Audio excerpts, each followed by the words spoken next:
বাংলাদেশের রাজনৈতিক ইতিহাসে ৬৯, ৭৫, ৯০ এবং ২৪ সালের গণঅভ্যুত্থান আমাদের রাষ্ট্র এবং শাসন কাঠামোতে বেশ বড় পরিবর্তন এনেছে। আলোচনা শুরুতে অভ্যুত্থানের প্রেক্ষাপটগুলো দেখে নিতে চাই।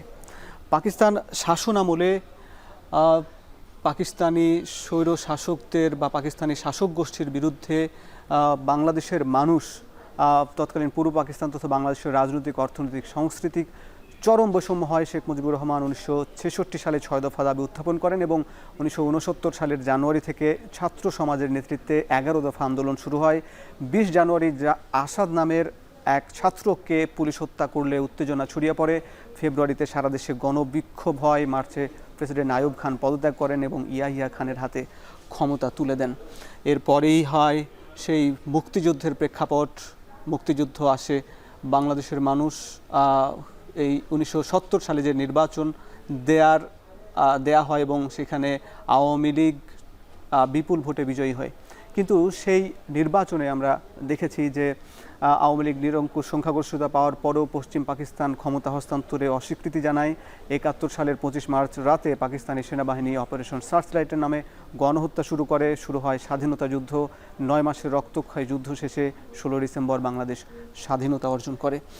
দর্শক, এরপরেই মূলত এই স্বাধীনতা উত্তর পরবর্তী সময়ে রাজনৈতিক অস্থিরতা তৈরি হয় এবং তখন বাংলাদেশের প্রথম রাষ্ট্রপতি শেখ মুজিবুর রহমান একদলীয় শাসন ব্যবস্থা কায়েম করেন। কিন্তু ১৯৭৫ সালের ১৫ আগস্ট সেনাবাহিনীর কিছু তরুণ কর্মকর্তা দেশের প্রথম রাষ্ট্রপতি শেখ মুজিবুর রহমান ও তার পরিবারকে অধিকাংশ সদস্যকে হত্যা করে এবং ক্ষমতায় বসানো হয় খন্দকার মোশতাক আহমদকে। সেনাপ্রধান হন জিয়াউর রহমান। দর্শক, এরপরে ৭৫-এ আরও বেশ কয়েকটি ঘটনা ঘটে। তার মধ্যে নভেম্বরে উল্লেখযোগ্য বেশ একটি ঘটনা, সেটি হচ্ছে ১৯৭৫ সালের ৩ নভেম্বর এবং ৭ নভেম্বরের ঘটনা।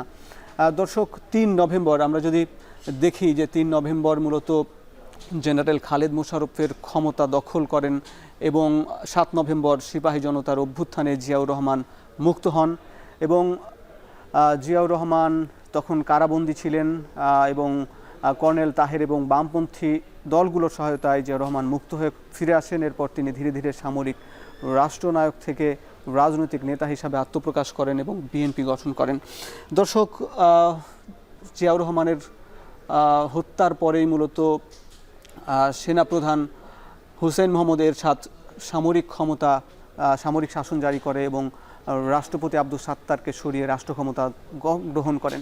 এরশাদ শাসনকালে দীর্ঘস্থায়ী তার শাসনকে করার জন্য রাজনৈতিক দল গঠন করেন এবং ৯ বছর দেশ শাসন করেন এবং এই ৯ বছরের বিরুদ্ধে ১৯৯০ সালে স্বৈরাচার বিরোধী ছাত্র সম্মিলিত রাজনৈতিক দলের আন্দোলন হয় এবং এরশাদের পতন হয় এবং ১৯৯১ সালের সাধারণ নির্বাচন হয়। রাষ্ট্রপতি শাসিত সরকার ব্যবস্থা থেকে সংসদীয় গণতন্ত্র চালু হয়।